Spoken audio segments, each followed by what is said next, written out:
ভবিষ্যৎ।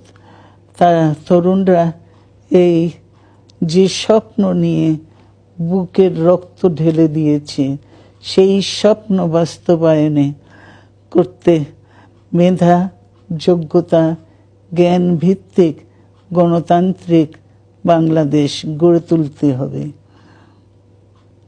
শোষণহীন সমৃদ্ধ বাংলাদেশ, সকল ধর্মের গোত্রের অধিকার নিশ্চিত করতে হবে।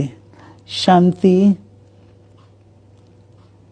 প্রগতি আর সাম্যের ভিত্তিতে আধুনিক বাংলাদেশ নির্মাণে আসুন আমরা তরুণদের হাত শক্তিশালী করি।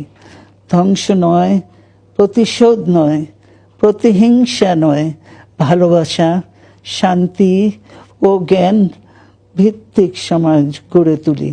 আল্লাহ